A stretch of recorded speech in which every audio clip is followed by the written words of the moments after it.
مسلمان ہونا اور ایمان والا ہونا دو الگ الگ باتیں ہیں۔ ضروری نہیں کہ ہر مسلمان ایمان والا بھی ہو، مسلمان پیدائشی بھی تو ہو سکتا ہے نا، لیکن قرآن تو مسلمانوں سے بھی ایمان لانے کا مطالبہ کرتا ہے، یعنی ایمان تو بقائمی ہوش و حواس لانا پڑتا ہے۔ اس پر مزید بات کرنے سے پہلے میں یہ چاہوں گی کہ اگر آپ لوگوں نے یہ چینل سبسکرائب نہیں کیا تو اس چینل کو سبسکرائب کر لیں اور شیئر کریں، کیونکہ یہ چینل مصباح القرآن یعنی قرآن کی روشنی، حضور صلی اللہ علیہ وسلم کی حدیث مبارکہ بلغوا عنی ولو آیہ کے حکم کی تعمیل میں بنایا گیا ہے کہ نیکی کی بات کو آگے پھیلائیں۔ حضور صلی اللہ علیہ وسلم نے فرمایا نا کہ میرے سے جو بات تم تک پہنچے اس کو آگے پھیلاؤ، تو اس چینل کو شیئر کریں تاکہ نیکی کی بات پھیلانے میں، حضور صلی اللہ علیہ وسلم کی حکم کی تعمیل کرنے میں آپ کا حصہ بھی شامل ہو سکے۔ تو ایمان کی سب سے اہم بات یہ ہے کہ ایمان جو ہے وہ زبانی اقرار کا نام نہیں، بلکہ یہ عمل میں منعکس ہو کر اپنے ہونے کا ثبوت دے گا۔ جیسے جیسے عمر اور عقل اور تجربات بڑھتے جاتے ہیں، ایمان یا تو بڑھتا چلا جاتا ہے یا کم ہوتا چلا جاتا ہے۔ یہ بالکل ایسی بات ہے جیسے 5-7 سال کا بچہ لامحالہ اپنے والدین سے ہی محبت کرے گا، کیونکہ اس کی ضروریات اپنے والدین سے وابستہ ہیں۔ اس کی اپنی والدین سے محبت کا اصلی امتحان تو تب شروع ہوگا جب وہ اپنی ضروریات میں خود کفیل ہو جائے گا، اس کا اپنا حلقہ احباب بھی ہوگا۔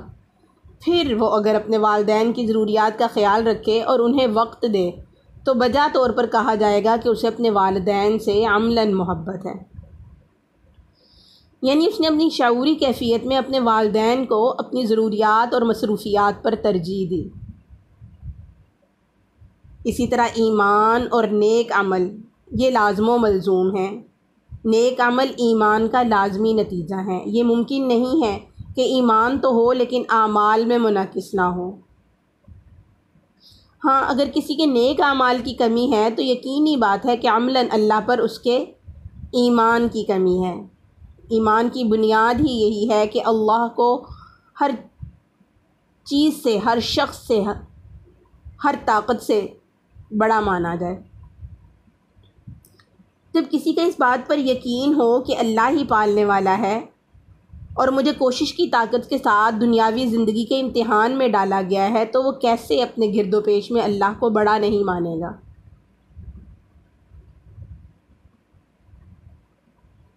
منافقت جو ہے یہ ایمان کا اپوزٹ ہے۔ منافقت کی کوئی چھوٹی سی خصوصیت بھی جب ظاہر ہوگی تو جان لیجئے کہ اس نے ایمان کے ایک حصے کو بے دخل کر کے ہی دل میں اپنی جگہ بنائی ہے۔ عبادت اور ایمان دو الگ الگ چیزیں ہیں۔ عبادت اور ایمان دو الگ الگ چیزیں ہیں۔ عین ممکن ہے کہ عبادت کرنے والے کا دل ایمان سے خالی ہو،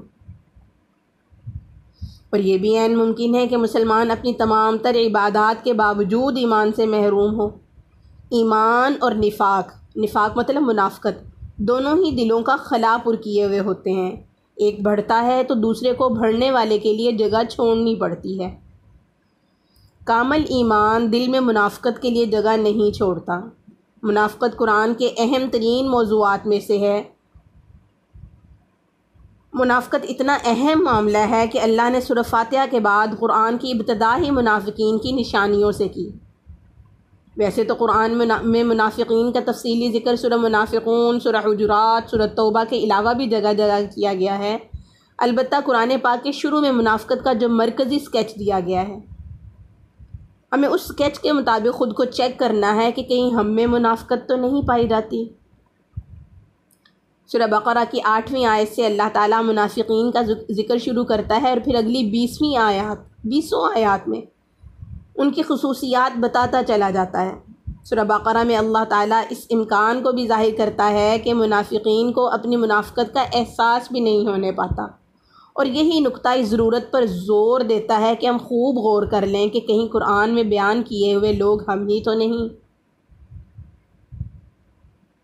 اللہ تعالیٰ کہتا ہے کہ منافق جو ہے اس کو اپنی منافقت کا احساس بھی نہیں ہونے پاتا، اور یہی نقطہ اسی ضرورت کے تحت اس ضرورت پر زور دیتا ہے یہ نقطہ کہ ہم خوب غور کر لیں کہ منافقین کی بتائی ہوئی نشانیاں جو قرآن پاک میں منافقین کی بتائی نشانیاں ہیں اس پہ ہم تو نہیں پورے اتر رہے۔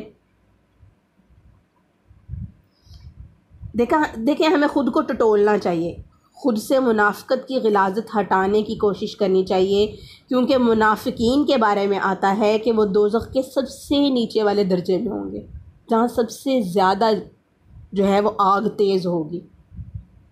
منافق جو ہیں وہ دوزخ کے سب سے نیچے والے درجے میں ہوں گے۔ تو ہم سب سے پہلے اپنے آپ کو ٹٹولیں کہ کہیں ہمارے اندر منافقت تو نہیں ہے، تاکہ دل میں ایمان کے لیے جگہ پیدا ہو۔ یقیناً اللہ ہم سے مطالبہ ایمان کرتا ہے، اللہ تعالیٰ کا ہم سے مطالبہ ایمان کا ہے۔ اللہ تعالیٰ سورہ بقرہ میں کہتا ہے کہ منافقین بات سے تو اللہ اور روز آخرت پر یقین کا اظہار کریں گے، لیکن ان کے عمل سے اس یقین کا کوئی ثبوت نہیں ملے گا۔ سورہ بقرہ میں منافقین کی نشانی کہ بات سے تو وہ اللہ تعالیٰ پر یقین کا اظہار کرتے ہیں لیکن عمل نہیں کرتے ہیں اس بات پہ۔ اسی طرح ایک نشانی یہ ہے کہ رشتوں کو توڑتے ہیں جنہیں اللہ نے جوڑنے کا حکم دیا ہے۔ اللہ مزید کہتے ہیں کہ منافقین بظاہر اللہ اور اس کے بندوں کو دھوکہ دیتے ہیں، لیکن در حقیقت یہ خود کو دھوکہ دیتے ہیں۔ یہ ایمان والوں کو بے وقوف کہتے ہیں، بظاہر امن کی بات کرنے اور عملاً فساد پھیلانے والے ہوتے ہیں۔ منافقوں کی ایک نشانی یہ بھی بتائی گئی کہ ان کے لیے فجر اور عشاء کی نماز جو ہے وہ بھاری ہوتی ہے۔ ہم دیکھیں ہم فجر اور عشاء کو کتنے خلوص اور کتنے دل کی آمادگی کے ساتھ پڑھتے ہیں، ہمیں اسی بات سے اندازہ ہو جائے گا کہ ہمارے اندر منافقت ہے یا ہم اللہ سے محبت کرنے والوں میں ہیں۔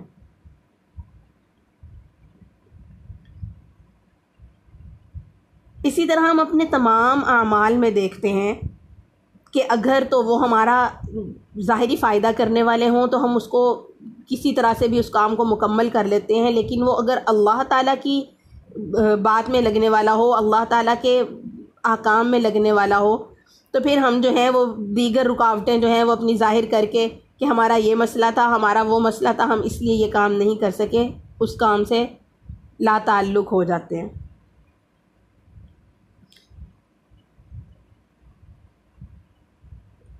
دیکھیں اللہ تعالیٰ نے ہمیں اپنے جو ہے بتا دیا کہ ہمیں ٹھیک سے ایمان لانا ہے، تو ایمان لانے کے لیے یہ ضروری ہے کہ ہم پہ جو کچھ گزر رہا ہے ہم اس پہ اللہ تعالیٰ پر یقین رکھتے ہوئے اس پہ قائم رہیں، اللہ تعالیٰ پر یقین رکھیں کہ اس میں ضرور ہمارے لیے کچھ نہ کچھ بہتری ہوگی۔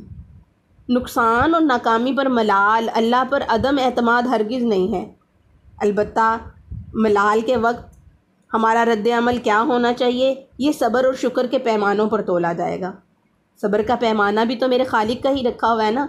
بعض اوقات تو میری دعا کے جواب میں وہ مجھے خالی ہاتھ ہی لوٹا دیتا ہے کہ میرے فطری ملال کو صبر اور ناشکری کے پیمانوں پر پرکھ کر وہ میرا درجہ جو ہے وہ اس کو طے کر دیتا ہے، درجہ بلند کر دیتا ہے، یا پھر ناشکری ہوتی ہے تو درجہ ہمارا کم ہو جاتا ہے۔ یاد رہے کہ ناکامی یا نقصان پر ملال عین فطرت ہے، لیکن یہاں صبر اور شکر وہ جہاد ہے جس کا ہم سے مطالبہ کیا جا رہا ہے۔ اللہ تو اپنے بندوں سے فقط اخلاص چاہتا ہے۔ اللہ کی محبت میں بے غرض اس کی طرف سے دی گئی زندگی کے مقصد کے حصول کی کوشش میں لگے رہنا ہی اخلاص ہے، اور زندگی کا مقصد اللہ تعالیٰ نے ہمیں بتا دیا۔ فرمایا کنتم خیر امۃ اخرجت للناس تأمرون بالمعروف وتنہون عن المنکر، کہ تم بہترین امت ہو جو نکالی گئی ہو، کس لیے؟ اس لیے تاکہ لوگوں کو اچھائی کا حکم دو اور برائی سے روکو۔ دیکھیں اخلاص سزا اور جزا کے خوف اور لالچ سے بالا جذبے کا نام ہے۔ انعام تو کامیابی پر ملنا ہی ملنا ہے، لیکن انعام کی جانب دیکھتے ہوئے نوکری کی تو کیا کی، سزا کے خوف سے حکم بجا لائے تو یہ کیسی محبت۔ محبت میں تو یہ یقین رکھنا ہے کہ میرا جو پیدا کرنے والا ہے اس کا حکم، اس کا مقصد جو ہے اس کو پورا کریں، کیونکہ میرے پیدا کرنے والے کا حکم جو ہے وہ لازمی میرے بھی فائدے میں ہوگا، کیونکہ میرا فائدہ تو مجھے بنانے والا ہی بہتر جان سکتا ہے۔ یہی ایمان ہے، یہی محبت مطالبہ ہے۔ یہی محبت نقصان کے وقت فطری ملال کو صبر میں بدلتی ہے۔